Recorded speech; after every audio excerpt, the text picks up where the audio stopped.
My God. Oh, god damn. What to do during the bye week? Bloody hell. How you guys going? How you guys going? Oh, hurry up. Feels nice winning the first final, you know, after everyone just sort of writes you off and you go up to Adelaide and fuck, it just feels good. Feels bloody good. Feels bloody good. How you guys been? Yeah, good, mate. Not as relaxed as you, evidently, but I'm glad you're That might be the best thing you've ever done. That is the single best 20 seconds of Swoop Luke. I'm gonna do the whole show like this. I was gonna say, keep it on. It's a You know what? FOMO. We really are the peasants in this game.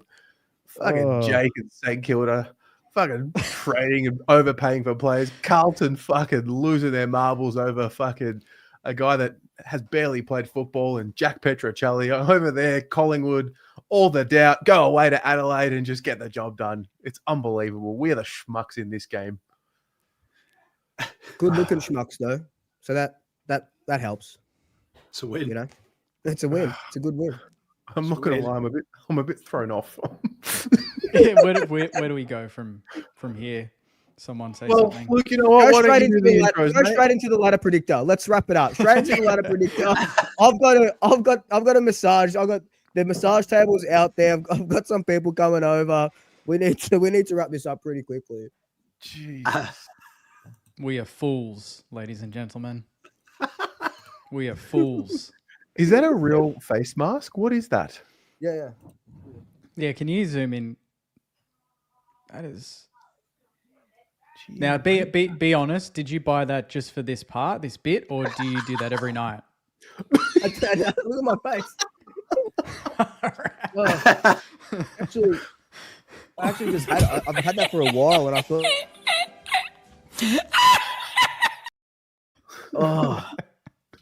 far out. Oh, that was good. All right. Jeez. Yeah. Well, welcome back, boys. Touche. I think the week off did everyone. It was good.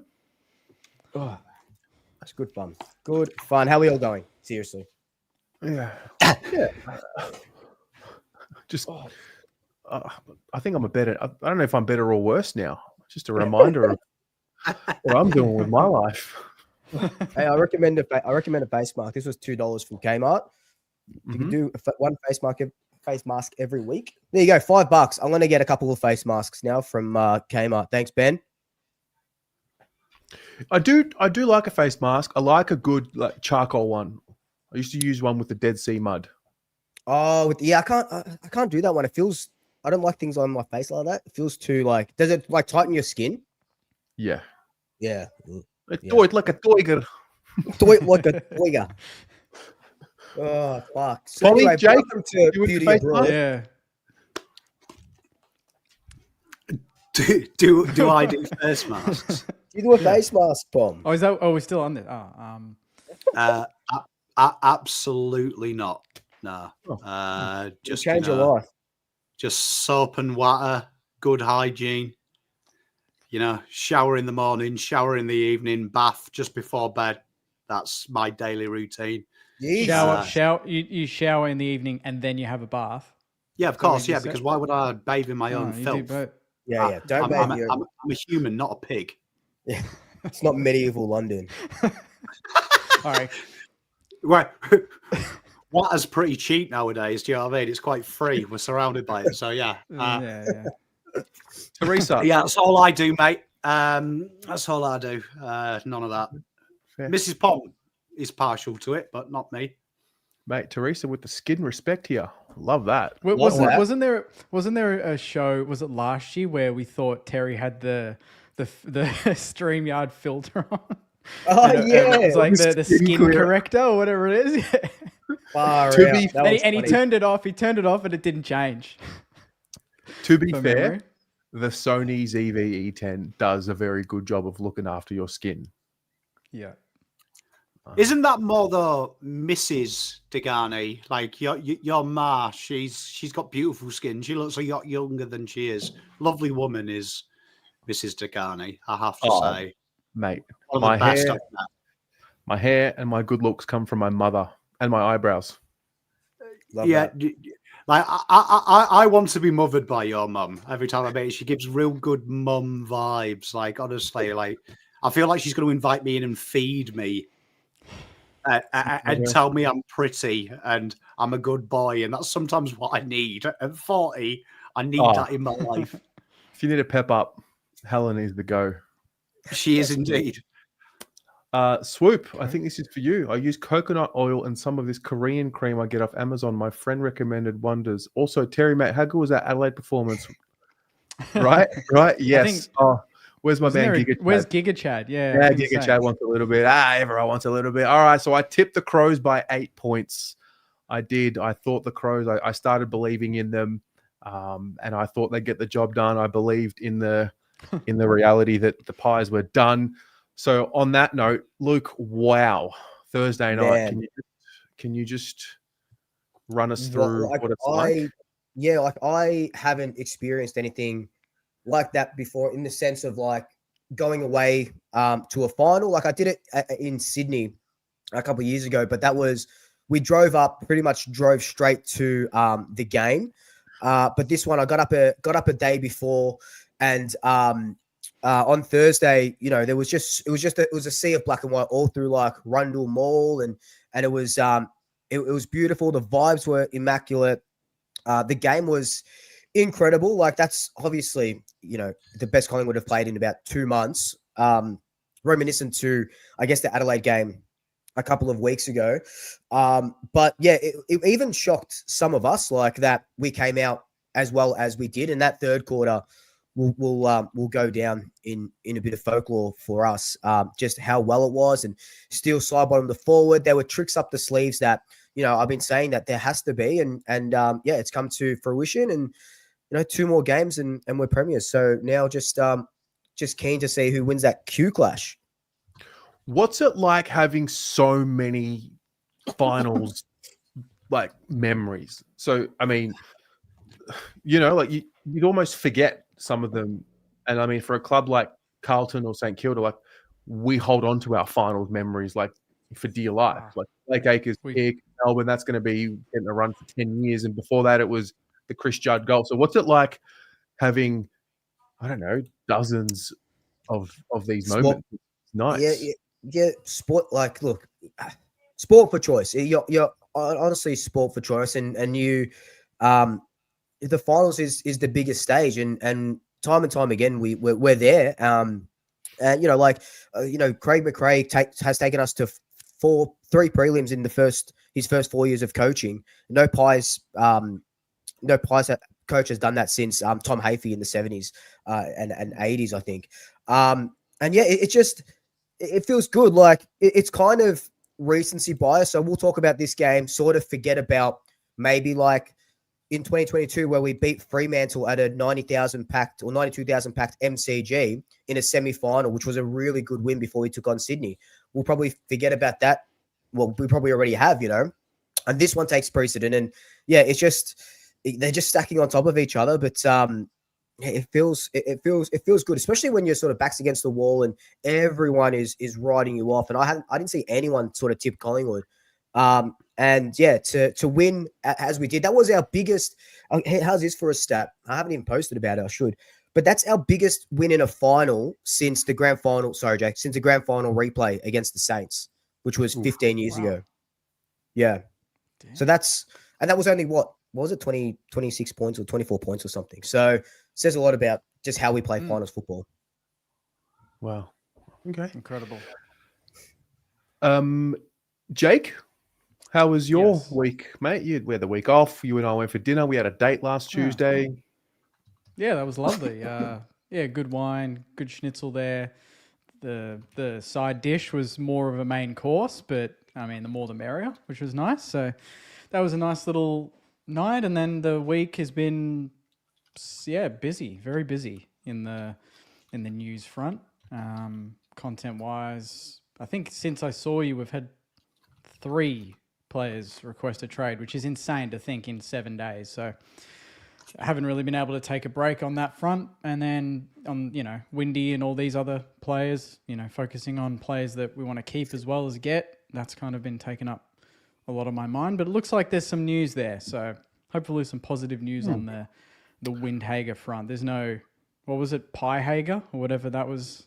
That was on that had a run for about a week. So That had one for a day, yeah. Yeah, and then the D's have been very excited about it. So we'll see what happens there. But positive news, I think, on my front, which is nice. So we went from, we're still, Leakalea is still going ahead, right? That's still in the works. That's happening. 100%. Jack Silvani.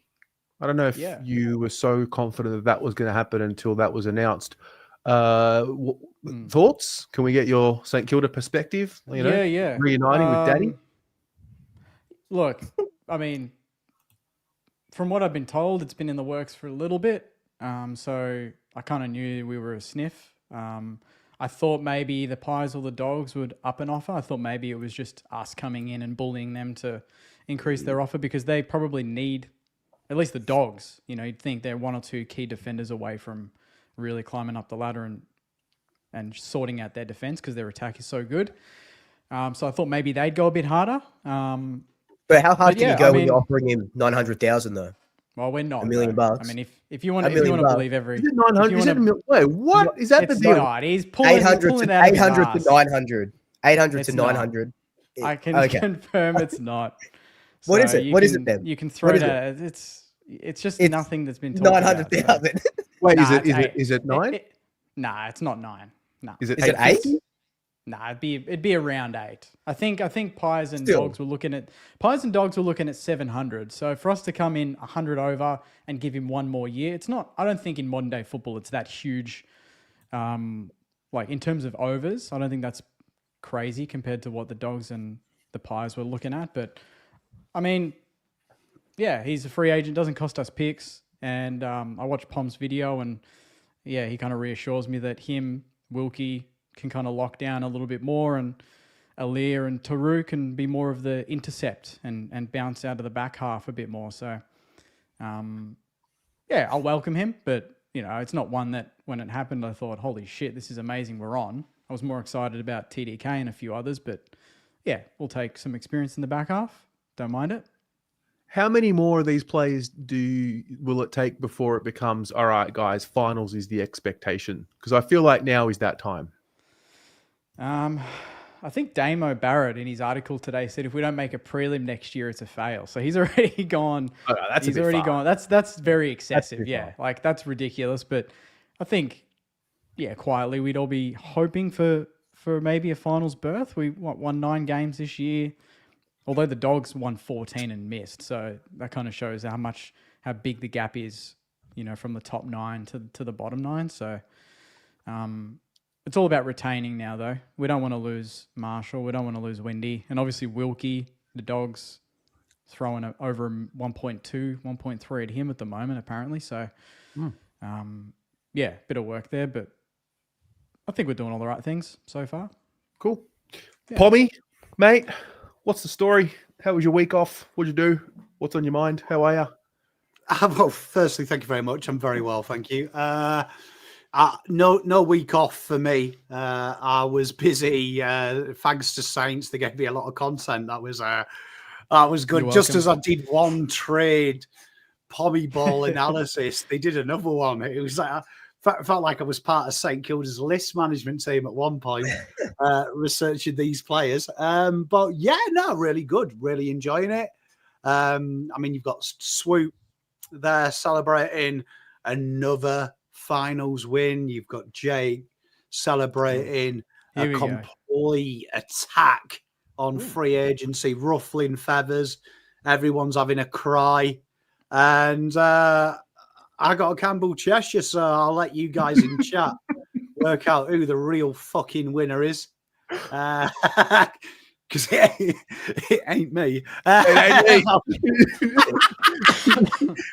Nah, my boy Juddy's right. I did get to do 4 quality watch-alongs with my chat though, so that was good fun. Lots of football, and didn't have to worry about anything other than just enjoy football. Oh, mate. Happy days. Nice Happy times. days. All right. Well, yeah. Let's get stuck right into it. Luke, you're the only one that played the game on the weekend. Would you like to kick us off?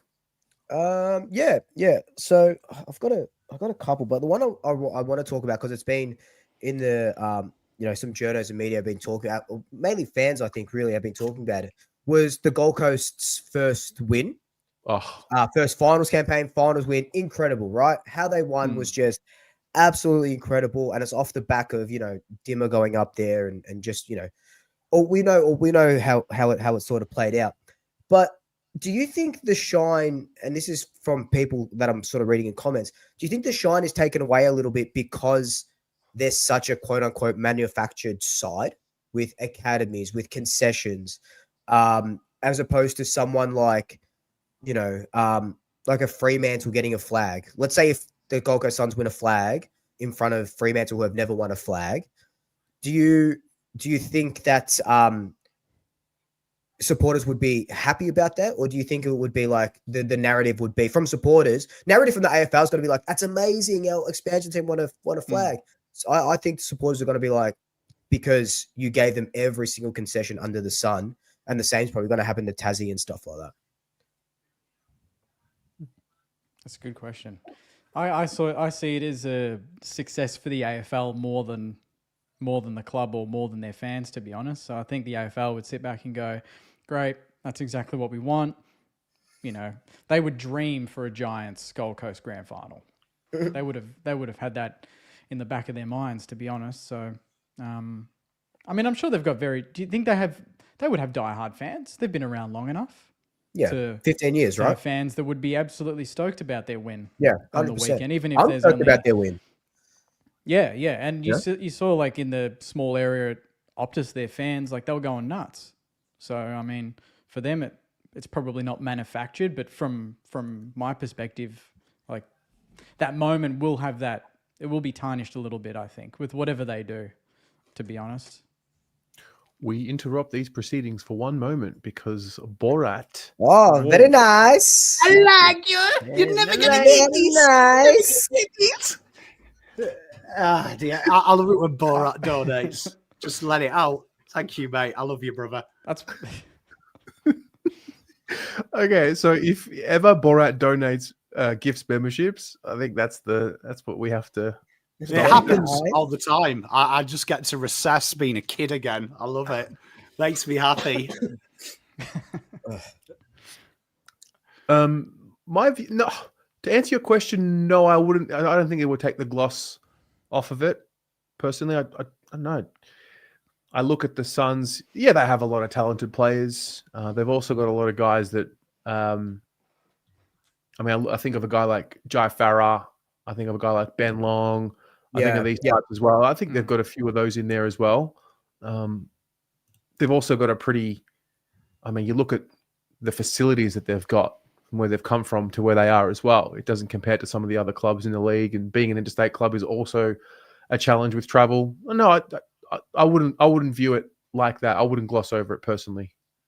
Yeah, that's fair. Yeah, that's fair. And I've seen some comments saying, "Oh, Mr. Bonjour, oui, oui, oui, oui, oui, oui, oui." I don't know if he's French, but bonjour.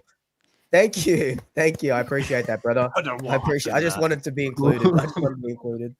But yeah, I personally don't think it'll gloss over a grand final win or a final or that finals win. I think they've done their time, and maybe if it was in the first 5 seasons, you can say, hang on a second, something's up now. But it was a good game. It was a fantastic win. Mm-hmm. Pommy? I see what Swoop's saying, because I'm already seeing it, like with the NGA Father Sons being changed. Like there's this warped sense of it's not fair.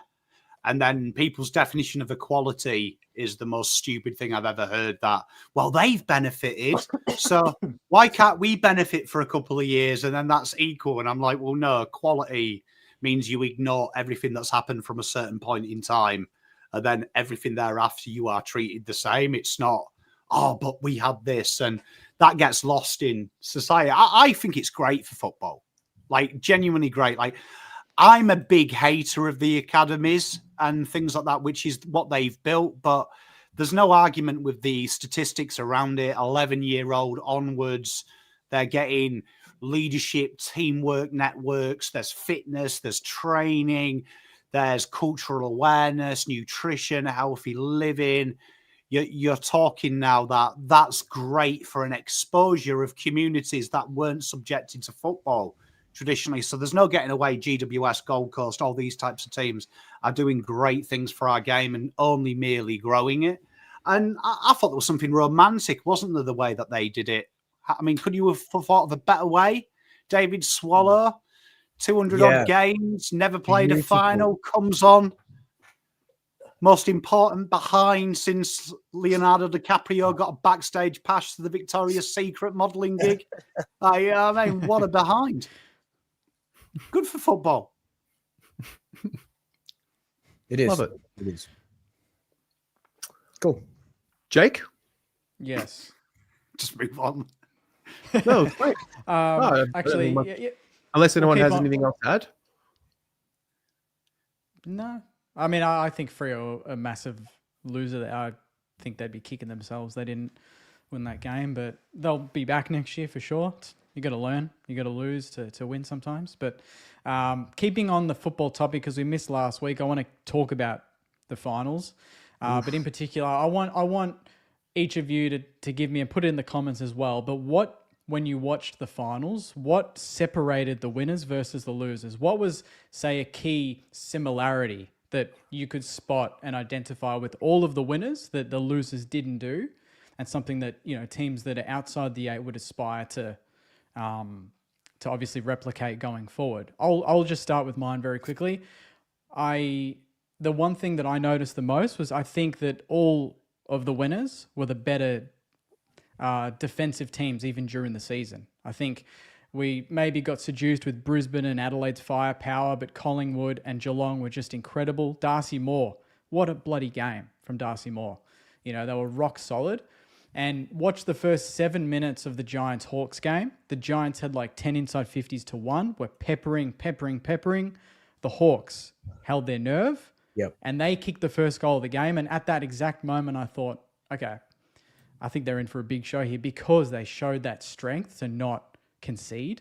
And I think in finals, you're going to have to take pain. And all of those teams in moments in games against momentum copped it and then gave it back and were efficient. So that was the one thing I noticed with all of the winners out of the games on the weekend.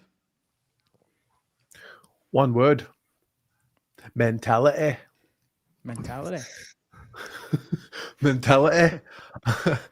Yeah, just the collective focus of the winners.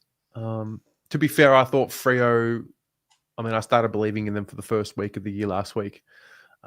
But I mean, I watched them all. Just that ability to withstand adversity and come through the other end, and just stay connected to what they were doing and to one another. That's what stood out to me. Good one.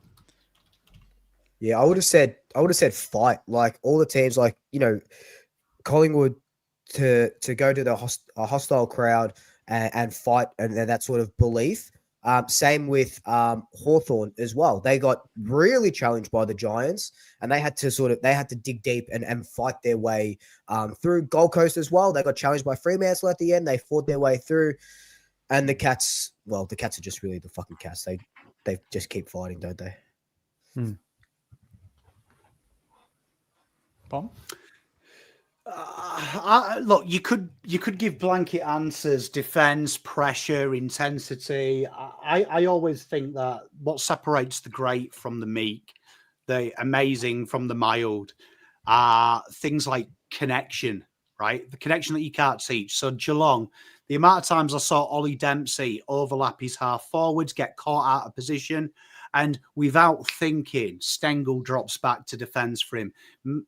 Gearan does the same as well. When I watched Adelaide's game against Collingwood, the amount of times Will Parker busted a nut to get back for his team when one of the other guys, side bottom, got caught out or made an error. That willingness, when you saw Darcy Moore as well make some mistakes at the start, how you see that team react to Darcy Moore making a mistake. They aren't berating him, they're getting around him, but first and foremost, they're trying to fix the fucking thing. And they're the little things that you can't teach. This weekend, me and my wife watched a good ex-colleague of an ex-associate of mine, Rafael Cabrera-Bero.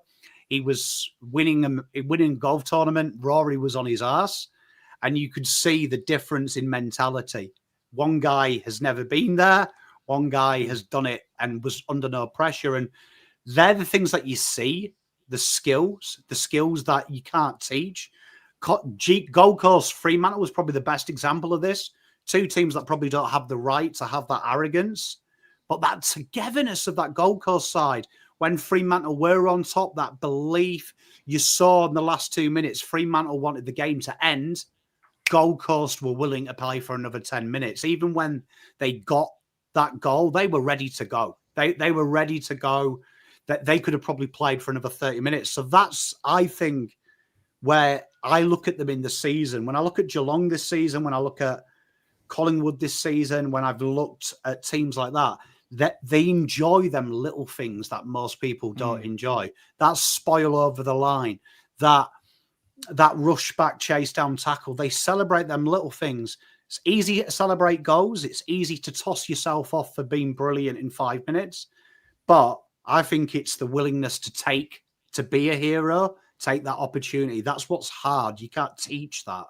Not many people will shoot the shot. You know that old saying, you miss 100% of shots you don't take? It takes balls to take the shot, though. And very few people will even take the shot. So it's great to watch that togetherness. You can't teach that. And hopefully my quiz a bit later on might explain how you develop that, how you build that. But that's great. Collingwood, one of the teams that I just enjoy watching. Like, it's disgusting, isn't it? Adelaide versus Collingwood, 0 chance on paper. 0 chance. Form line, no chance.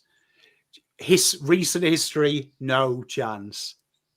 Every data point, no chance. But tell you what, as Tyson said, everyone's got a plan until you're whacked in the face. Yeah, and unfortunately, you have to kill Collingwood because they know. And it was amazing watching Adelaide's second half on it. Collingwood went into the book and there was these beautiful handwritten notes by McRae, what to do when you're in the shit. And it's run harder, work smarter. And Adelaide opened their book and someone had drawn a cock and balls shooting sperm out of it. like they were like, what the fuck do we do? Like, looking at each other, and just shows you, doesn't it? When you play finals, it's them intricate things, isn't it? Does that make it more damning for someone like for a team like the Giants, though, that they've been around every single year with that list? How they just cannot get the job done. They have a great back line. Their midfield is brilliant. Their forward line is dangerous. They have everything on paper again. And they've played a Hawthorn team that lost their first final last season, was out of the finals for a bit. So you would think that the Giants on that level at home would have that experience, but they sort of fell to pieces. Yeah. But you've bullied me all year for saying the frauds, but... No, I look... Totally, no, but I mean, proof was when they play their game in that quarter where they destroyed Hawthorn, sexual. You can't handle it. But when it's difficult and the game plan doesn't work, you've got to be smarter. And unfortunately, GWS are year 6 maths, and we're doing fucking complex algebra, mate. Like, what does that say for the Suns? First final. First time, club history, first final for a lot of those players out there. I know they've got a really experienced coach. So is that the Suns being blissfully ignorant in their first final and finding a way to get the job done? Because they played with the maturity. Yeah. Oh, I'd love to. I think being away from home in a way would have been brilliant for them. I think they would have really enjoyed that, being the underdog with only 1,000 or 2,000 fans there or whatever it might be, and Yeah. 50,000 Fremantle fans. I think if they were at home, favoured to win, it could be a completely different story we're talking about right now. But I think they're the sort of team that would, and I think on the road they've been pretty good for the majority of the season. So I'd have to check the fixture, but from memory they've had some good away wins. So I think that was the perfect storm for them and their coach. We cannot underestimate a coach that's won that many flags. He would have instilled a lot of belief in them throughout the years to prep them for a game like the weekend. I will say though, I don't think Gold Coast would have beaten anyone else. Like my initial vibe in that first season, I think Hawthorn would have beaten them as they proved against GWS. They've got something up here. I think Dimmer's brilliant, but I think that was partly Fremantle are a little bit like, see what I said about GWS. When it gets hard, like the fact they begged, I was watching it on the live and I said, I can't believe they've begged to review that because the behind made it harder for them because it was going to go through the centre square. You've probably got a 12% chance of winning it. Kicking it in, you've got a 0.2%, which I thought showed the Fremantle mindset of the awareness of the situation. You would have been happier for a bounce and said, right, 100%. Tap me down. I'll punt the fucker forward. Like, and I was like, what are they doing? Why are they arguing with the umpire? I know, especially... I'd be like, no, I didn't touch it, mate. Went through. Goal. Yeah. You're talking about having 2-star rucks all season. You might as well at least give yourself a chance in the exact scenario where they would have the upper hand, and they didn't. Yeah, that's I thought you scored the forward line. Especially, like I said it on the watch along. This is where a wise team would have said, Alex Pearce is clunking everything. Send him centre half forward. Get Luke Jackson forward. Darcy, tap the ball down. Kick the fucker as far as you can. One of us will mark it. And I was like, it just shows you, innit? But I think you see these signs in season. I think if you remember last year, Terry, I was hot on Brisbane winning the flag at the bye. Yep. And I remember. Yeah, and there was one reason I was hot on them. It was their attitude from tackles, spoiling. Like you could see, even though it wasn't working results-wise, there was something there. And I think when you look at Geelong, like how they play, you can't argue with them because that belief, you've got to kill them, haven't you? When Geelong lose, they have been beaten up all around the ground. Yeah. And you can you walk off and you go, okay. Like when we beat them, I always look at Chris Scott. It's the worst I've ever seen a side I've coached play. Yeah. Like, which is damning, isn't it? Like, we never looked at it, but I went back and listened to it, and he was like, it's the worst I've ever seen us play. And I'm like, something bad's got to happen for Geelong to lose. But Fremantle, how often do we talk about Fraudmantle? They implode. Yep. And in finals, you get found out, don't you? And Adelaide, what you did, Collingwood, watching Adelaide, Adelaide did everything that usually works, and you guys made them look basically just three big fuckers in the forward line. Like, even the crowd, you know, them booing Quaynor. I don't want to get into that, but even the way they started the game felt like they were looking for a reason to have that hunger and that fire, where you guys came out and just were like, playing for a flag. Let's go. Yeah, exactly right. Can I just give a shout out to Quaynor as well? An example for young men in the world of how you respond to the media when they tried to get him to hang Adelaide fans and how he reacts to that. Absolute, what a model citizen, because he could have thrown Adelaide under the bus, had a bit of a suck, had a cry, added fuel to the fire. What an incredible human being that he made sure everyone was treated with respect. He didn't look for the headline. Shout out Isaac, if you ever watch this, I applauded you and showed my kids this is how you react when you are morally right. Yeah. You don't rub it in the face. You act like a man. And he acted like a man in every sense of the word. So bravo. He's such an incredible person. Yeah. Well said. Quick fire answer here from Maxwell. Who do you think will be better next year as well between Gold Coast and the Giants? if Gold Coast don't win next week. Gold Coast. Ooh. Yeah. I think Gold Coast as well. Yeah. I had Giants missing the 8 this year because of their 2 losses where they were up by whatever it was, 6 goals, 7 goals last year. And I just thought mentally they'd be knocked out. But I think now she's cooked. I think. Yeah. You don't have to ask me. I'll lead the GWS hatred fan club. No, I am on that path. And no, I do think, joking apart, I think Gold Coast. But I do want to give GWS a shout out. I don't think anyone talks about this. You look at their history, how many times they lose players that are best 22. They've lost another one, Lee Kalia. Like, something has to be said of their list management, how they keep recycling it. But I still question, are they any better without Leon Cameron? I still see the same issues, different game style, but I don't think you can teach backbone, and I don't see backbone in that team. Yeah. Is Jacob Ware a big out for them, Bob? I did a video today, but as usual, when you do anything, like, honestly, what the fuck is wrong with Port Adelaide fans? Start watching content, educate yourselves. Like, if you do a Port Adelaide vid, you're lucky to get 500 views. I don't think he's a big out for them, but I think he's the kind of out that does fuck GWS. They seem to lose your Peatlings, your Cummings, your next tier from A grade. And I think that's really hard to replace. So I reckon Angwin will leave that club in 2 years.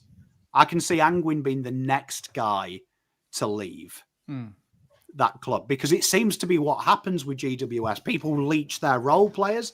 So I think that's a worry for them. I don't think he's a huge out on paper, but I do think he's a perfect acquisition for Port. Like, I think I was actually touched myself when I saw Port link with him, because it was actually a clever acquisition. Thank you, Luke. I love you, man. I was pretty keen on a Jacob Ware, that type of role player.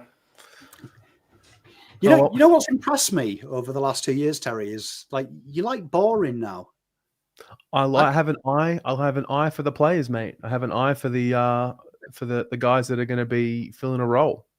I'm very impressed with you, Terry. Like, over this journey of us doing Trader Draft together, we used to get excited by the Cornelios and the pad players. And now Terry rings me and he's like, "Pom, thoughts on Jacob Ware?" And I'm like, "What?"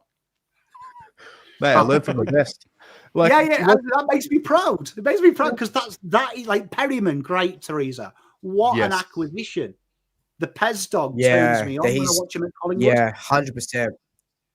Like Membry. I 100%. Remember doing Membry with your mate Pies Footy, and his chat was lambasting me, going, "Nah, he's shit. He's shit. He's shit." And I'm you like, can see from a mile away he was fucking good. Yeah, and I was no, but it's because he's not exciting. They're like, rather have Ben King, get me Ben King in. And I was like, Membry's him. And then you watch Membry and you're like, oh, what a delight is old Timmy Mem. Well, at the start, I know we're going to get to topics and just quickly what's on my head. At the start of the year, I had Membry, McStay, and Myercheck down for 100 goals for the season, and I got fucking called out. They finished with 85 goals. That's with McStay. That's with McStay being he did his MCL, so he was out for 6-7 weeks, playing in the ruck and as a backman. So that's a pretty good return from 3 over 30-year-old forwards and you know, a makeshift forward line. And people forget Membry works hard for his team. Like, it's not just the goals. Like, I was watching them this week. Them leads he makes creates, like, Schultz. There's no surprise to me Schultz looks $1 million because he's playing with a very intelligent Membry. Just quietly, how good was Schultz this weekend as well? I don't think he gets enough love. Fantastic. And who else turned me on? I'm big Darcy Moore fanboy over here. I respect a man that can make mistakes like that and then prove it when it matters. Like, round 1 to round 23 is a Fugazi. Do it in finals. He did it. Big dog. Plays like that. Pies will win the flag. Big dog, wasn't he? He was the big dog, Darcy. Like, quality to watch. All right. I'll go next. So I want to reflect on hate comments or and I guess for those of you, at home or anytime whatever you do in your life, have you ever received hate comments or have you ever given value to what people are thinking about you? And I guess for us four here, I want you to reflect on how you used to deal with hate comments. We all get them. We all used to get them. We all still get them. It happens. And how have you, the content creator, reconciled that? And has it taught you anything about what AFL players experience on a much larger scale? Yeah, I'll go first. So yeah, I get hate comments all the time. I used to get it worse. It used to be really, really worse. And it'd be just every day, it would, and some of it is back and forth as well. So I'm not playing the victim. Some of it is bad. Some of it is really uncalled for as well. Where all you have to do is say just one thing about your team or post one thing about your team on YouTube, and that gets clipped 1,000 times, and it starts. Most recently, I had an article in the Herald Sun about. So I got interviewed about plane tickets for the game, and I said, I bought my tickets during the Hawthorn Brisbane game. Got them cheap, but it's just a rort for any fans to, the airlines are just, making any fan pay that has to travel, and it's not on. Not just Pies fans, it's any fans. And the headline was something like Pies fans, something about ticketing prices, and of course a picture of me on the front. Got posted by an Adelaide fan, and it just went bonkers. The article wasn't posted, so the context wasn't posted. It was just a headline and a photo of me, and they were coming for my height, the way I look, my content, how I'm so privileged to be playing 16 games at the MCG. I never have to travel I'm complaining about travel, and I'm like read the article. Like you don't. You're just seeing a headline, and I'm explaining it to you. And the guy that originally posted it ended up getting like 600 likes from this guy that posted it. And I was fighting Adelaide people all week about it. And I used to get really bad. I used to be really bad at it. It would take a real toll on my mental health. I'd get off social media for a couple of weeks, like fully off everything. I would really internalize it, and in turn, that comes out. That comes out in fucking road rage when I'm driving. I could feel it. Or eating. I used to eat my feelings a lot. But now when I love a good binge. I love a good binge. Feelings binge. It's incredible. But now what I do is it still sort of gets to you. But what I like to do now is, I used to sort of call people out on Instagram stories or whatever, block their name, because I'm like, I'm not going to stoop to their level. If they're sort of calling me out or whatever, I'm not going to stoop to. Now I'm like, fuck you. If you got to say it on a public forum, I'm going to call you out to 42,000 of my followers. They can see how much of a fucking dumb fuck you are. If you're going to, if I'm saying, and I used to get it like, and you guys have probably seen it as well. I remember one time I posted a photo after the grand final of me with Jamie Elliott, Nick Dacos, and their premiership medals at the after party. I had Carlton supporters in the comments telling me to stand up. Why are you kneeling for? Like, I just want a flag. Sorry, I didn't win a flag. My team just won a flag, and I snuck into the after party and partied with my players. You guys are sitting on your hands and sucking your thumb, but it still got to me. In my happiest moment of my life, it still fucking got to me. And there's videos of me on Twitter that still do the rounds, from like cunts like Prime Walsh and all these pricks and stuff. And it's always height. It's always weight. Well, back when I was, 20 kilos heavier and not as ripped and six-packy as I am now, right, Pommy? But so that stuff, it still gets to you, it still permeates.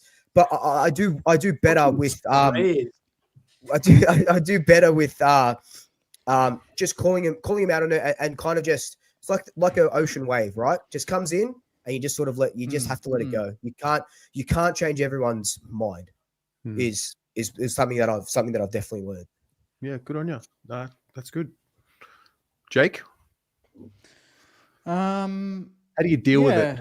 Oh, I don't know. I'm probably like Swoop. I think I could deal with it better. I think I'm getting there. I used to bite back a lot. Like I'd have to respond to every single one. Yeah. And that would just then turn into a whole thread back and forth. And the thing I've realized is even if you could change someone's mind, I'll tell you what, I don't have the time or the energy to try and even attempt it. Yeah. Because if you don't believe what I'm saying from the first time, I'm not gonna try and convince you otherwise. So the one thing that, and it was interesting. This, like, I saw a lot of the Swoop comments. I couldn't believe it. The one thing I hate about subscription articles now, hey, thank you very much.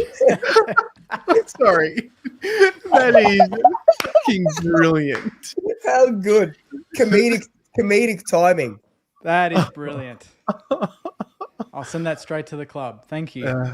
What was I talking about? Yeah, I saw all the comments from Swoop, and that was really annoying. But I think partly, in a way, the fact that their subscription, they're locked articles and you get no context and you just get a headline and a photo, it kind of forces people to make up assumptions about what it's about.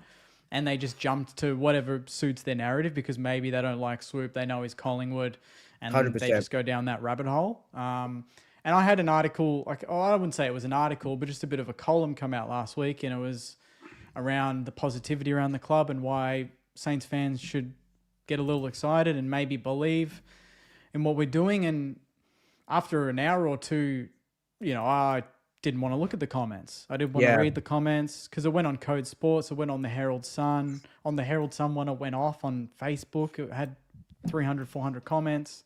Yep. Only a couple that kind of go at you personally, but those are the ones that stick with you. A lot of them are St Kilda shit, this and that. Yep. So I completely sympathise. Even I remember this vividly.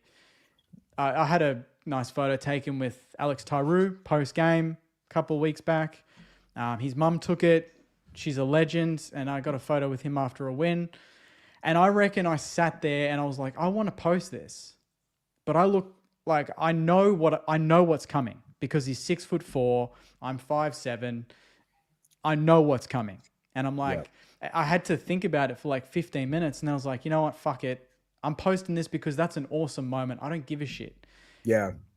But I can't say I don't give a shit because I thought about it that much. And I avoided the comments because I saw the very first comment come through and it's like, Jake, shouldn't you stand on a cardboard box? Or Jake, are you like 5'1"? And a couple of them I have to be like, you do realize these blokes are huge, right? Like you do understand, have you not stood next to a footballer? Like even if I was 6 foot, I would look small next to Tyrou. Like take it easy. But then they just fuel and it gets to you a little bit. So that one probably, those ones tick me off. And even to the point where like when I've done interviews, I'm like, hey, can we sit down? Like, cause I know it's going to just, idiots are just not going to listen to the substance. Yeah, I feel you, They're just going to look at what they say. So that's a bit annoying. But now, at least in the last week or two since that article came out and I've seen some comments and what people have had to say about it, if they don't like me, they can block me. I'm not going to block them. They can see more of me. I don't care. I'm just going to keep doing what I do what I enjoy. And, if 7 out of 10 people like me, I'm going to enjoy the positivity from the 7 people. And if there's 3 that don't like me, well, that's their problem. I'm not going to make it my problem. Nice. 100%. Yeah. Can I just say, it's always the squeaky wheel that you sort of hear the most. They tell you don't read comments, and it's that simple. Don't read comments, but fuck, you're the human we're curious by nature. We discovered 100%. Fire out of curiosity. You know what I mean? Like we're curious to dive into that. I don't know what I'm going to get. You know what you're going to get. You know what you're going to get. You know what you're going to get every single time. And now I just like the fight. I'm like, fucking bring it on, man. Let me call you out. Bring it on. But I'm sorry, Jake. That especially when it's such a good moment and you have to question because some dumbass in their mother's basement, shitting themselves and not changing their underwear, because they are jealous and they're not doing what you're doing, right? They have to make themselves feel better for the neck beard that they have. They have to insult you for meeting a future premiership sainter. Fuck me, I mean, it is what it is. I should focus more on, like, 20 minutes after the article got published, Andrew Bassett sent me an email, said he read it, said it was awesome, and he was proud of me for doing it. So I should focus on the wins more than anything. So that's still a little bit of a work in progress, but you're always going to get a bit of hate. Nice, Pommy. I'll get to you. I've missed a few of these donations. I think this one is for Luke. 20. Bonjour. I have told Swoop this on a few comments now, but I've been a big supporter of Shooter.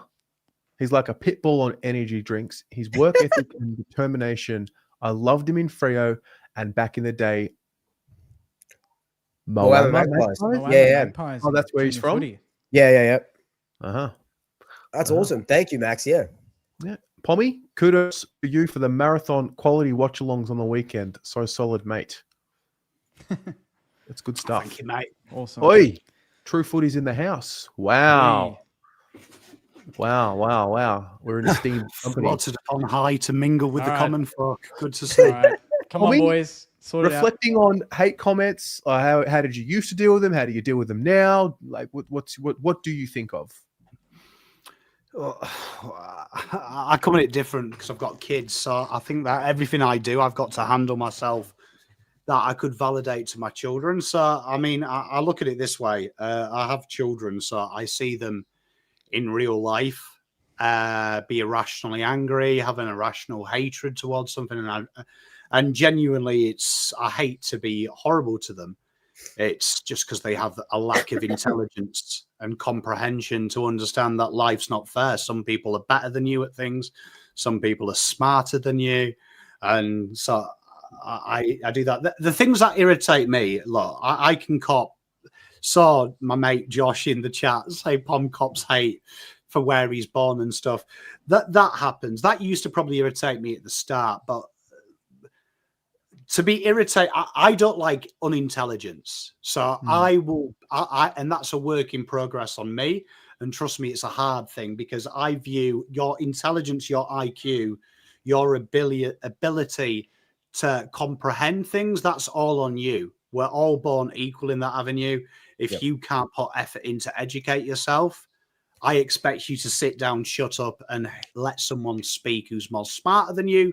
You might learn something. So I hate that kind of stupidity. That's what irks me when I get a comment in chat and it's stupidity. Like it's just, and it's obvious stupidity as well. It's not like them trying. It's deliberately idiotic. Hate comments though, they never bother me because at the end of the day, I will only take hatred off people I would accept advice off.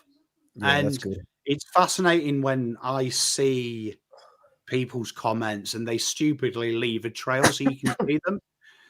It'll be one of two people. It'll be people that haven't got anything in their lives, and that actually makes me feel empathy because I'm fortunate. I've got a beautiful wife in there. I can hear one of my kids in the bath at the minute. I have my father-in-law that lives with me. I've got a lot of love, so I feel sorry for people that don't have that. I feel like everyone deserves it. And the second thing is, they over talk about what they have. I've got a better car than this person. I earn, and I'm like, so it's a very shallow existence. So it's obvious. I'd rather people send me hatred because genuinely, as horrible as it sounds, you can live a long, happy life with everyone you love, or you can die alone. I don't give a shit either way. Like that's what people need to know. Unless I choose to care about you, you could die tomorrow, and guess what? I'll wake up as I do every morning. I'll flick the kettle on. I'll go out the front of my house for a dart. I'll come back in, pour that cup of tea, and I will drink it. So just know well and true, unless I choose to take your energy, you don't exist in my realm. Like you don't exist. And that's beautiful. So I find it quite fascinating. I do enjoy it when people come onto the video to drop hate. That's something that really turns me on. Like genuinely, you have gone out of your way to watch me annoy you. And I don't know you exist. I don't know you exist. So I would say this to people. I think Swoop handles it horrifically. This is as an old man. Handles it horrifically because when you respond, you are Gives them what they want. merely serving them. You're not serving Yeah. yourself. Yeah. You're I know not- that. I know. Yeah, yeah. I know. And I used to be like you when I was younger. I used to like getting in the DMs and being like, come on then, big boy. This is my address. Get round there. But it did it by just reacting to it, I've given them something. Do you know what I mean? I've given them something. You gave them what they wanted. time. Yeah. And the best thing when you've got kids, if they play up and they want attention, you starve them of all attention. You make it as vanilla as possible. The TV's off. There's just a white wall to look at. You sit there and you think about what you've done until you can comprehend the emotions and talk to me as someone who can help you. So that's how I treat these people. I treat them like my kids. I lock them in a room. I love that. And it's just a white wall with a window. There's no sound, no nothing. And I will let them out if they're willing to talk to me with love in their heart and they need my help. And until then, they just stay in that room until they're old enough and wise enough to deal with these weird emotions that they're feeling. So as horrible as it sounds, so my chat knows I'm in DMs with most of them. Once I love you, I'll care about you, but why would I open my heart to people that don't deserve love? Like, it's funny to me. I find it funny. Like, it turns me on. Just know, instead of Pornhub, your sick DMs are what I touch myself to at night. Yeah. I reflect on a few things. I remember early days. I think I might have done a video with Pommy. We might have been standing outside of Marvel Stadium, and I remember someone. It wasn't that bad. He basically said, "What is this? Is this a school project?" And I think I remember it as the first. I don't know. It wasn't even a hate comment. It was an anti comment. It was a bit of banter, whatever it was. My perception on it from the start, I would say I've been relatively lucky.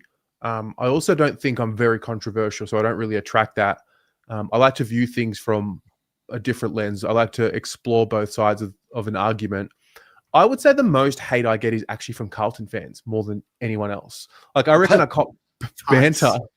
I reckon I get banter from opposition fans. And I reckon, I mean, there's one Carlton fan in particular, this motherfucker fucking hates me. I've just like not given him the air that he desperately wants. And it's been 7 years, like, just seriously haven't. And it's gotten to this point now where every time I see something, I'm like, wow, you are fucking pathetic. Yeah. So I've been able to tune into the fuck you. Also, anytime I've ever addressed someone in person, energy's totally different. Now, 100%. It does help being 6'2", and it does help being pretty thick and solid. I'm not gonna lie, but yeah. But yeah, I've honestly, like, no one's given me the same energy in person, or if I've called them on the phone, or if I've wanted to sort something out. And I think there's a principle. I don't know who said it to me. I don't know where I read it or where I saw it, but you'll never get criticized or hate from someone doing more than you. It's always someone who's not doing. It's always someone lacking. It's always someone doing less. And the reason why I brought up the topic is today I was doing the Jesse Motlop video. So, Port Adelaide have shown interest, and I also did a season review. It was tough and it was awkward covering Jesse Motlop this year. Pommy and I do the rating show, and every week we'd get to Jesse Motlop, and the fucking comments, man, some of the shit we'd see. It's like, okay, like, he hasn't played well today. The team hasn't played well. He's 21 years old. Kerno's got 1 foot in, 1 foot out. Jack Silvani's got 1 foot in, 1 foot out. De Koning's got 1 foot in, 1 foot out.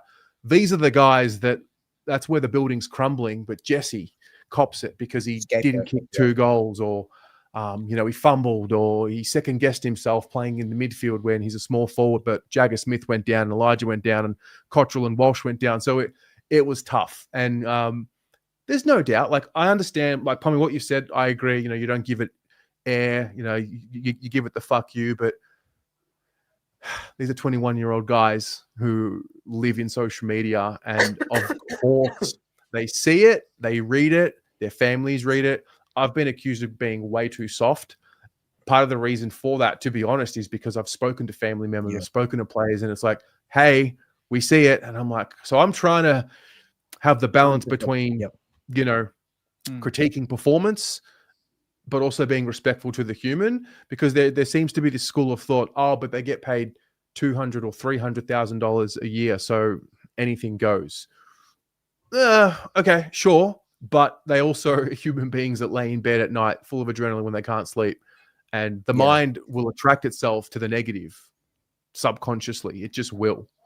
So it's giving me something to think about. Yeah, I think that's a good point about the That's a good point about the families. They might not comment, but they read, man. The players read. They'll say they don't read. The young ones who are 18, 19, 20, they've grown up with social media. They're in the comments. And that's one of the reasons why I don't do a rate, like a 1 to 10. I don't rate players 1 to 10. Like, because I couldn't give Bobby Hill a 2 if he had a shit game. Because, like, if I'm going to be so critical of him, everyone else is going to jump on. Because, Swoop saying he played shit. Everyone else jumps on. It becomes, you know what I mean? So they read, man. I know, like you, Terry, I've talked to parents who have seen it, who have seen it all. And if we could just do our bit to change the narrative, constructive feedback or constructive criticism, 100%, you can give that. But I've seen slander on Darcy Moore this year. From people like content creators and people that just been out fucking rageous. And I'm like, what the? And then I get accused of being too soft. It's like, no, like come at it from a different angle, But I saw a dude call out Harry Mackay's mental health issues, get pushback, and then make a video saying, I've got mental health issues and someone in my family died recently, and like, basically accused Harry of playing the mental health card, and then playing the mental health card. I was like, hang on a minute. Oh, fucking hell. Yeah. Sorry, Paul, what were you saying? No, but I mean, I also think that there's a grey area. So people watching at home, very easy if you don't want negativity in the world. And I tell my kids there, don't do anything excellent. So that's something that I teach my kids. I have to prepare them mentally that I would be an idiot if I believe I can create a tranquil society where David and Zane can go about their lives and never receive pushback. So there is a huge responsibility as me as a dad to teach them mental resilience. And that goes for the players as well. Unfortunately, I see the things that people say about Darcy Moore, and I often put myself in his positions. If I read that and you were saying that about my wife and you were saying about me, how would I react? I wouldn't react very nice. But there's also got to be an element of mental strength from it. And also, I always get concerned when people, like what you said there, I would never rate the players 1 out of 10. Like, why not? Because that's not bullying. Because I can tell my kids, okay, I've looked at your homework. It's a 2 out of 10. It's not bullying, though, because I'm not going to go, oh, my God, you're a fucking failure. Jesus, I wish I had a daughter. Not you. I'm going to look at them and go, right, it's 2 out of 10, but this is how we get it to an 8 out of 10. So this is how we get it. Right. So you can still be positive. Like, I feel like what happens is and this is why we have, in my opinion, more social media bullying, because there is no ramifications. We don't want to be nasty, even when there's an element of righteous anger. And when there's an ability to be angry legitimately, we go too far and we have to like chastise them, and that ruins it. Like, it's healthy to have pushback. It's healthy. It makes you stronger. No, it's good for you. Like, if you don't do it. And trust me, I'll be honest. 40 years old. I've been around. I've met wonderful people, bad people. I have never had someone go out of their way to be horrible to me that I would trade lives with. Ever. It's never happened. I've had people give me negative feedback that I would happily trade lives with. But people who have gone out of their way to be mean, when I've scratched at the surface, I wouldn't swap lives with them. So genuinely speaking, they are the worst human beings in the world, just in a spiritual way. You don't want to be like them. So never worry about them. Like, just look at the troll accounts. I mean, imagine creating a burner account to be horrible to someone. Like, just imagine that, because already the universe... Imagine the life admin that it takes to do that. Yeah, 100%. No, but you more think... effort than running our channels. Fuck me. You think the most beautiful thing in the world is saying to someone to their face that they are a cunt and you don't like them. And we've all got that person in our lives where we've had that ability at one point to tell them how they've made us feel for a long period of time. And that moment where we stand up could be a parent, it could be a family member, it could be an old acquaintance, but you get that ability to look them in the eyes and say, you mean nothing to me. You are a horrible human being. So liberating. Imagine, though, not being brave enough to put your face and your words. That's already society telling you are a coward. And unfortunately, if you aren't a brave human being, you don't deserve your place on this earth. Because braveness isn't physical. Braveness is the ability to come back tomorrow. So if you already do that, you already have lost it. So never let anyone hurt your mindset, because if when I see a burner, you know them names, Dave 169, already I've won, because my face, my voice, this is my fucking room. Yeah, I've already owned who I am, so I've already won, haven't I? Like, I have already won in life by that. All right, good stuff. Pommy, you're up. Game time. Oh.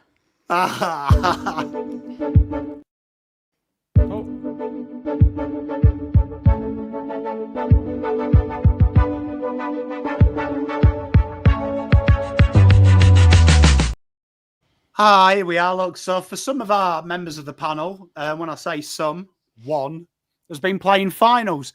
And as you know, I enjoy finals and I wish my team was a final side. But it got me thinking, I'm the trade and draft guy. I'm the guy that looks at list management on a lineal plane.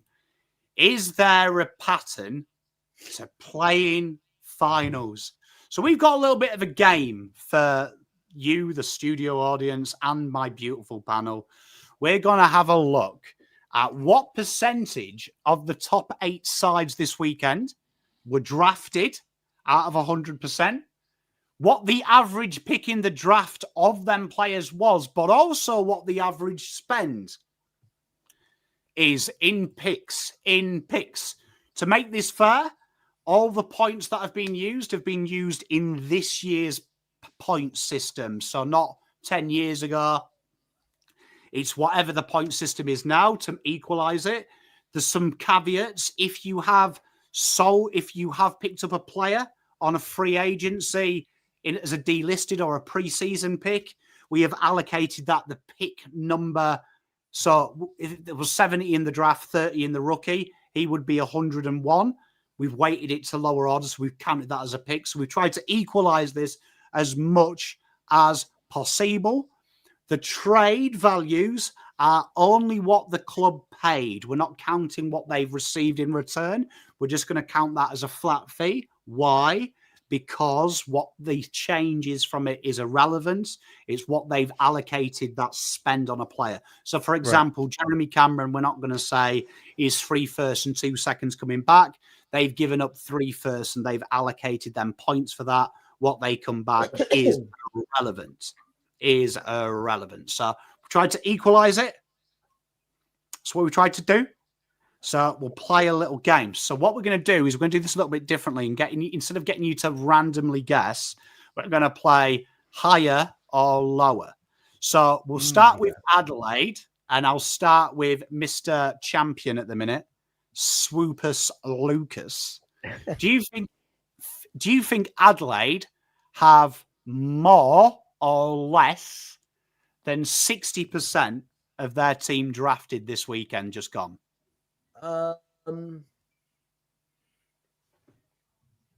More. Swoop.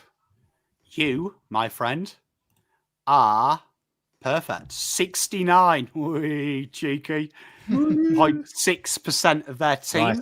this week. Nice. Terry's memes kill me. So just under 70% of their team this week was actually drafted by Adelaide Crows, their first owners. So, Jake, we'll go down to you. Do you think Collingwood's squad is higher or lower than 69.6%? Ooh, I'm going to go lower. Jake, as always, mate, a man of intelligence. Only 56.5% of their team this weekend was drafted. The rest was bought. So that's a fascinating one. Collingwood, as we always say, the masters of manipulation. They are the masters of manipulating the modern day system. Okay, Terry, this is the big one, this. The Geelong Cats, do you think it's higher or lower the percentage of their side drafted? So just over half of Collingwood's team has been bought in, just under half. How much do you think the Geelong have drafted? Higher than 56% of that team? Higher. Indeed, it was the second most in the finals. A staggering 70. Wow. Tell you what, it gets worse. Some stats with Geelong are shockingly scary of how good they are. So back to you, Swoop. Brisbane Lions. Oh, less or more than what Geelong have? Less. Just less. 65.2% of their team was drafted. So that's pretty impressive still, but still not good. Now, GWS, Jake, this is tricky. Higher or lower their percentage of drafted players? Ooh. Maybe just lower. Oh, Jake. 87% of GWS's side is drafted in. That's phenomenal. The anomaly of the AFL things. Phenomenal work. But some explanations. Massive draft concessions at the start. Yeah. They have had multiple picks in the first round. They have incidentally had the very similar amount of picks as Carlton and North Melbourne have had in a short period. The difference between Carlton and North Melbourne is that they have actually nailed the side.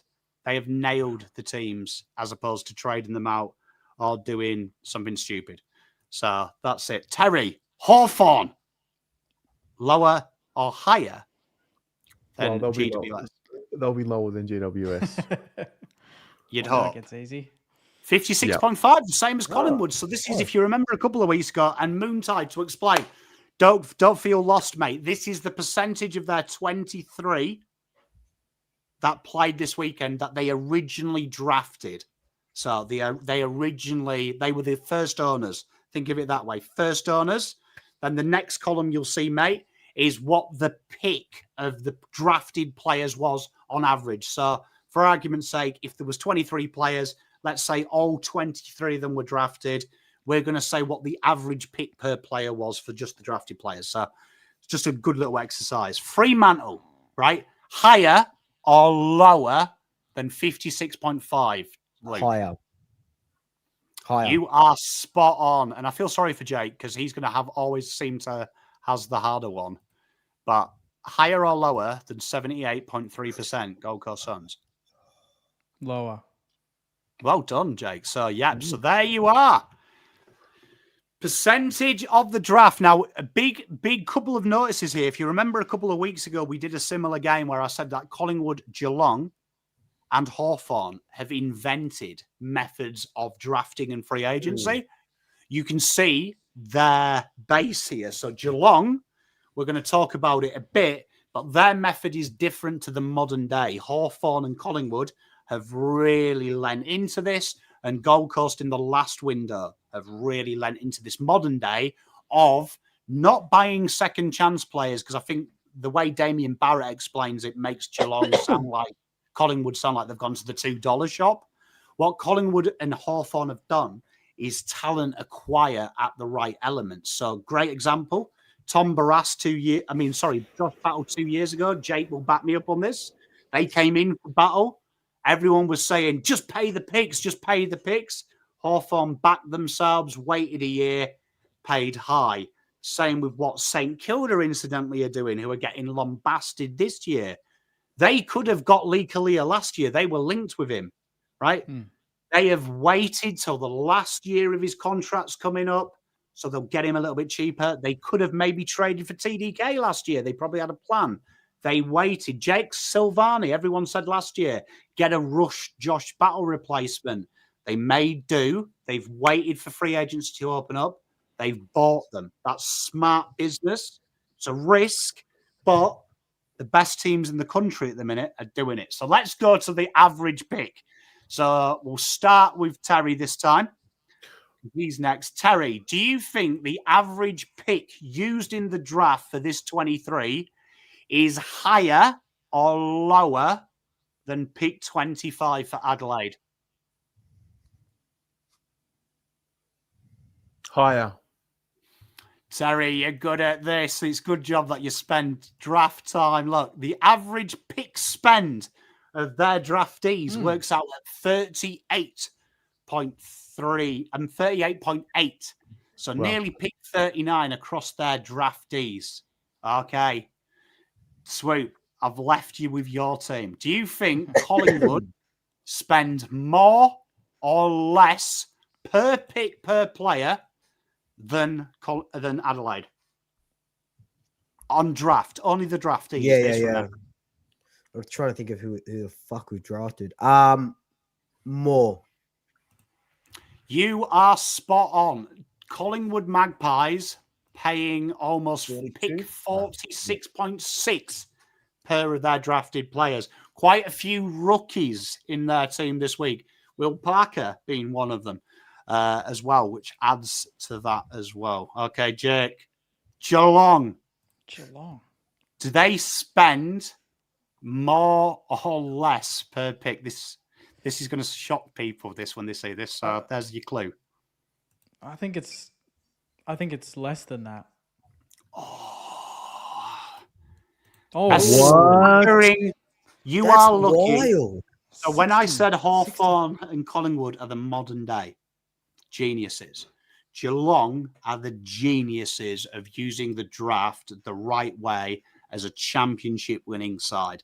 They look at less obvious places. So while when you go to a Sandringham Dragons game, there will be 18 talent scouts there, go and watch a Geelong Falcons game. There'll be two old men with a dog.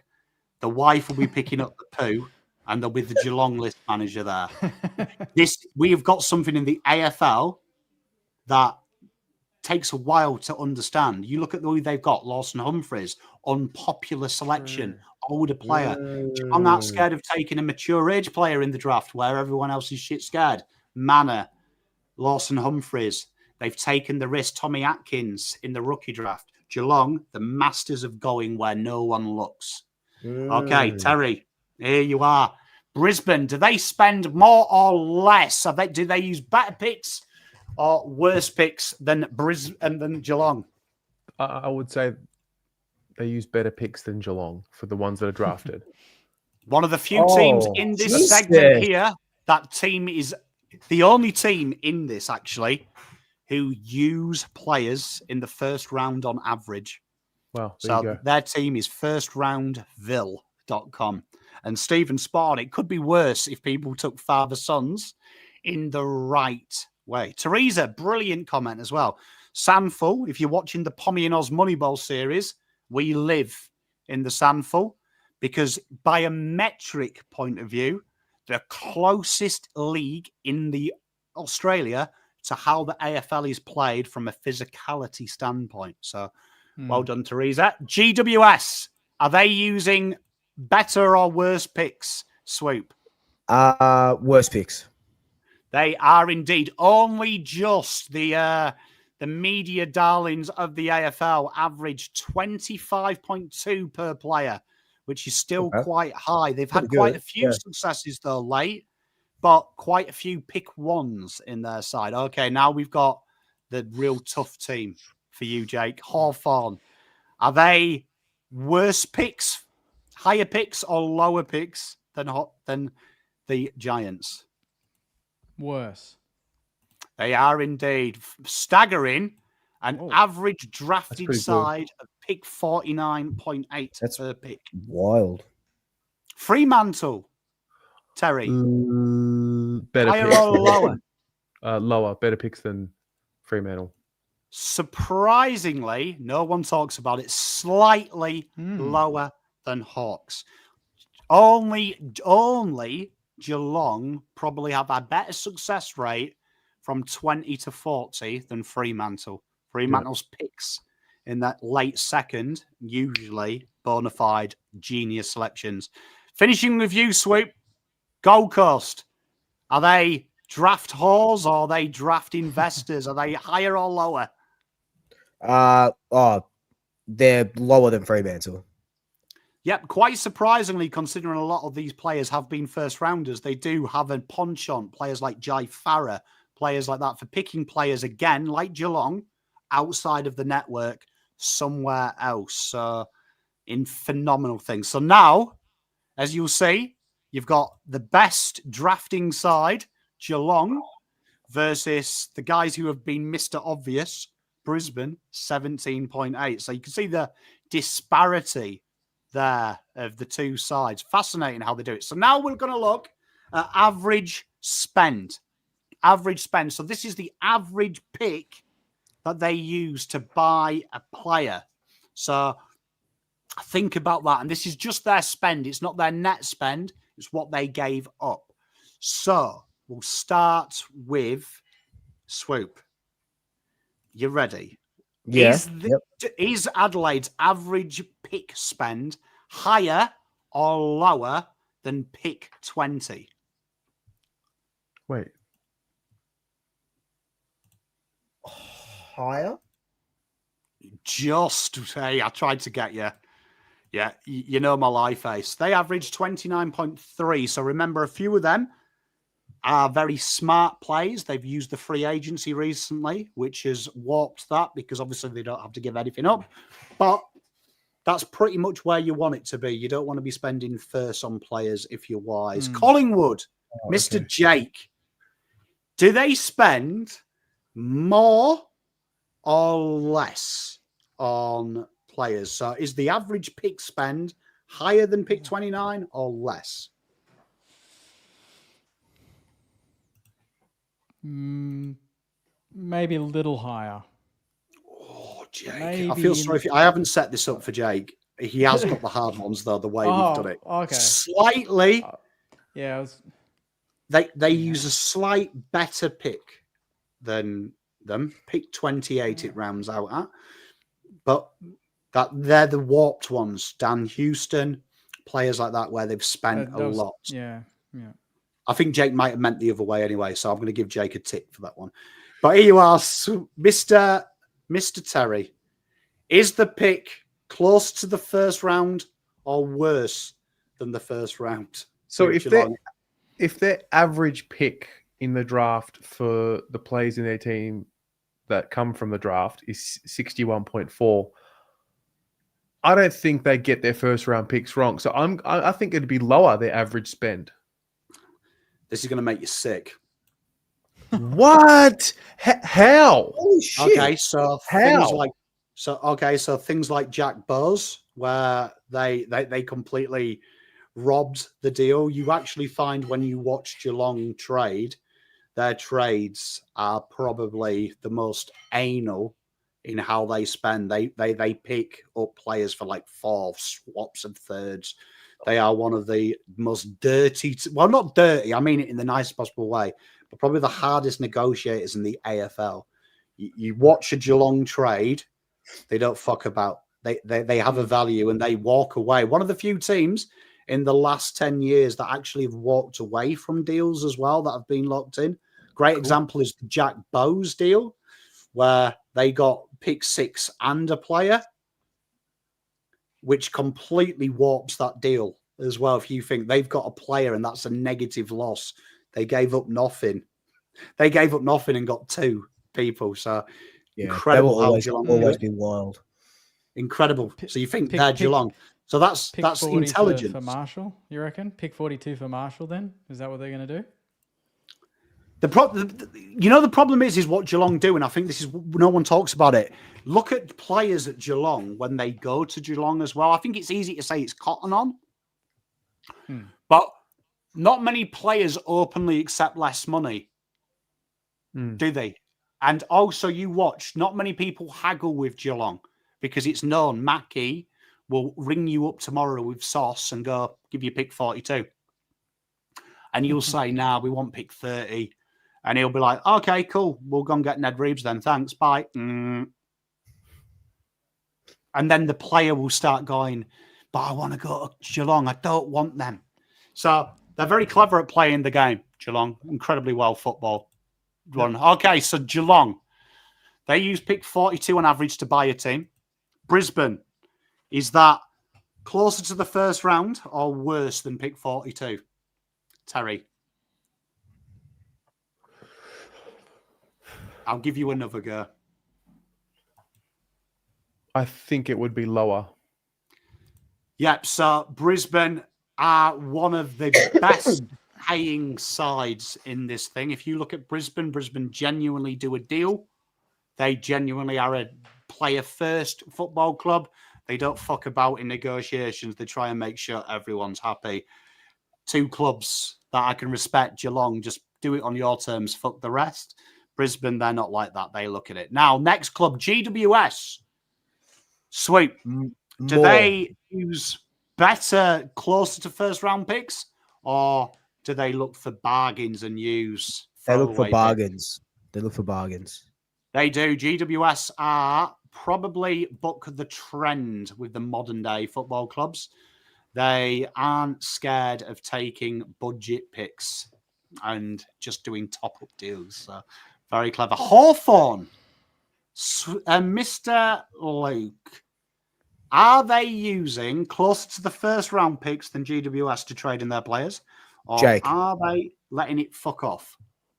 It's Jake's guess. Jake, sorry. 38. They're going to beat that. I think they're lower than that. Oh. 9.9.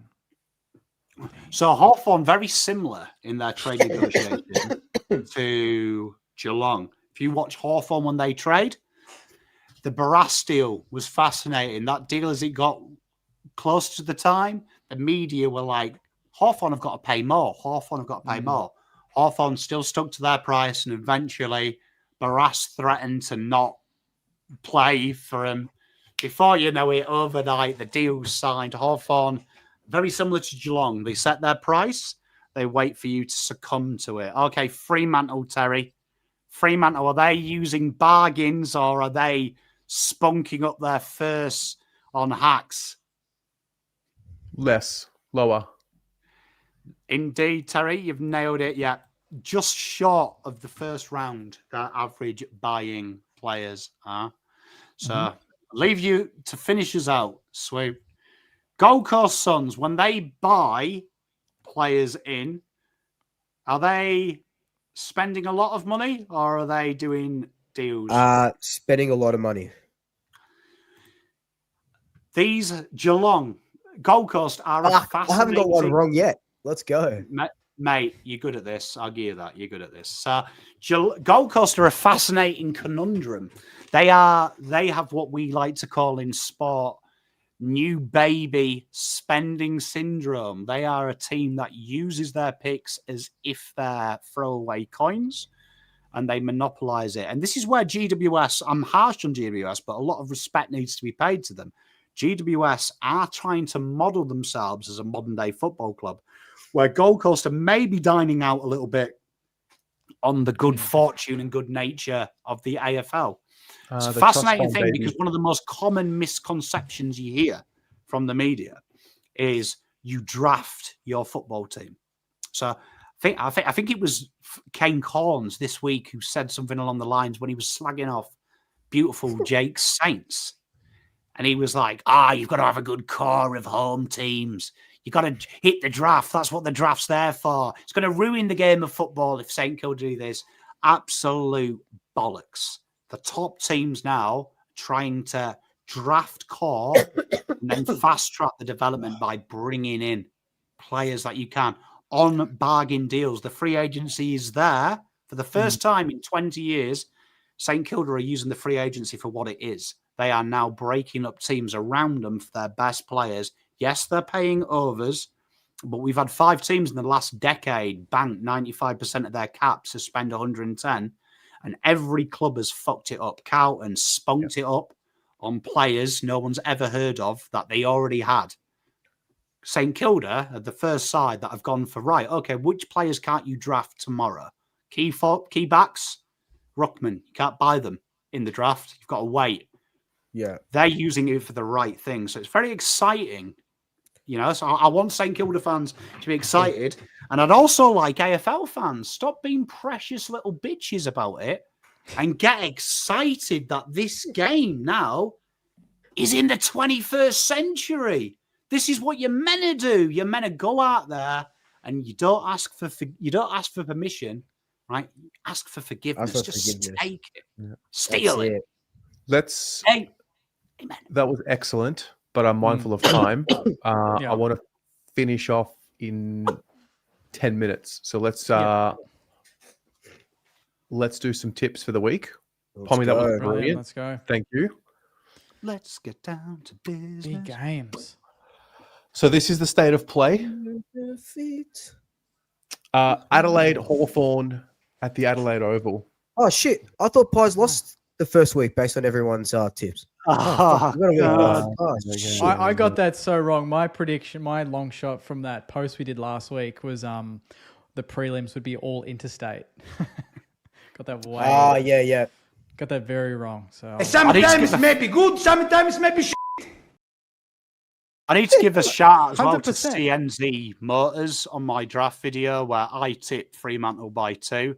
And he was like, I'll quote, "Fucking Poms know nothing about football. This will be 10 goals Fremantle at home. Gold Coast will shit themselves."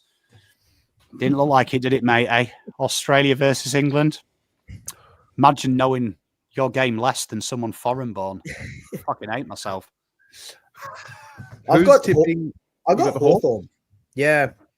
Yep. This is bloody hell. You know what? I want Hawthorn to win it. Part of me wants Hawthorn to win it because I really rate what they do. But I actually think I was going to stick by my tip for Cardman's video. I don't think any of the top 4 go out in straight sets. I was going to say that I think there's always a recency bias when the loser of the qualifying final, we automatically 100%. think they're not at a different level. And then you see the semis and often they win them pretty comfortably. So having said that, if there was the Crom. Yeah, I'll go Crows. The Crom. They've learned their lesson from the first week. Can we have a prediction of what happens if Adelaide get to the final and Rankine plays? Like, are the AFL,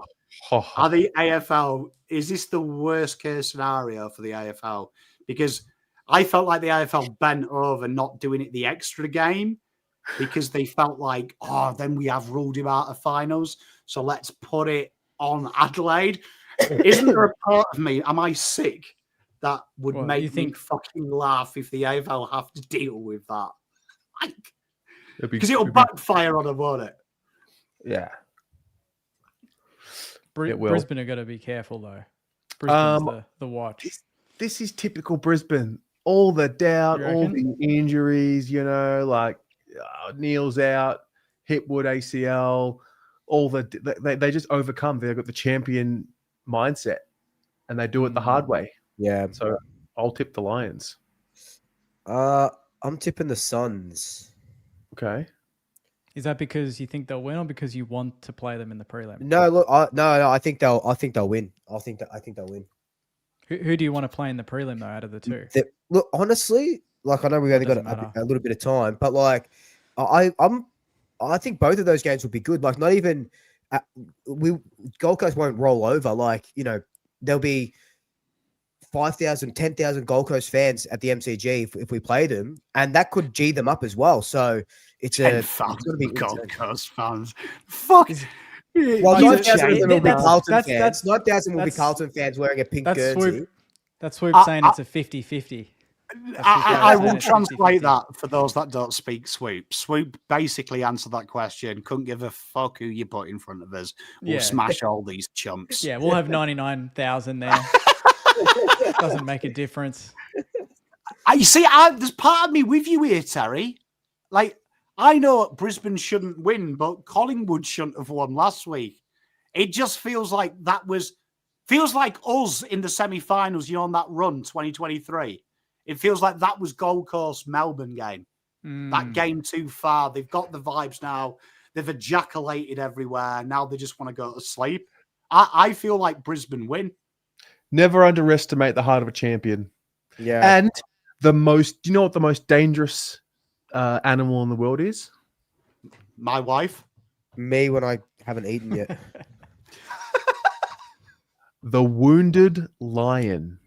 Damn. Beware the wounded lion. The wounded lion. You've been watching way too much YouTube. So All right, let's go. Lock in Lions. Lock in the Lions. All right. TBC to be continued. Yeah. Jeez. Oh, you didn't give Jake. Look at those prelims. You didn't give Swoop his moment. Oh, okay. Fine. No moment yet. No moment yet. You fucking on about? You made us run an intro so you could get dressed, you man. Is there an outro as well? Yeah, it's just me interesting. mooning the camera and then I'm leave. scared what happens because he won the best score on our game on my show and he took his shirt off. I'm scared what happens if he wins another flag. Well, our final Mate, show is grand final week, right? It's not post grand final. If we win the flag, you guys won't see me for a month. I'll be fucking. I won't be home for a month. I get the feeling we're going to start the season with a Luke Sayers dick pic, and we're going to end the season with a Sweet Luke dick pic. That's how I'll remember 2025. I'm ready to get cancelled if we win 2 flags in 3 years. Jeez, we could be playing the reigning premier in the opening round next year, Swoop. Let's hear. Here we go, mate. Everyone wants to play. Everyone wants to play us. Because you've been very quiet on Twitter, but I noticed you've returned. Yeah. And the sinister me thinks that you're just here for all the Galton fans. You have convinced yourself you've won. Just waiting. And you've got like a fuckload of monthly videos. He's got bookmarks. Yeah.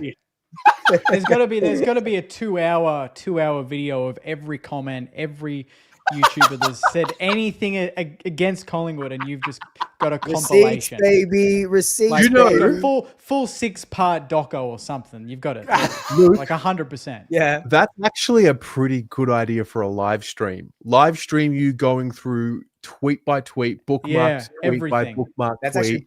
That's actually a fucking sick And idea. reply, and then Mean get your live chat to like help you with what should we reply to this idiot. That's pretty fucking good. All right.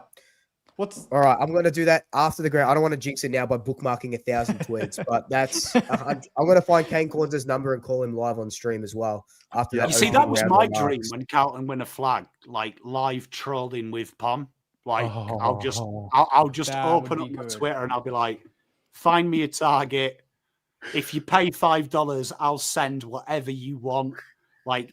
Yeah. Did you know what I mean? I don't care anymore. We're flaggers, baby. Don't care. So bloody That's amazing. What a gents. I need to go. All right, guys. Yep. It's been a great show. Thanks for tuning in, everybody. Thank you. We'll see you next week. Love you. See you next week. Ciao.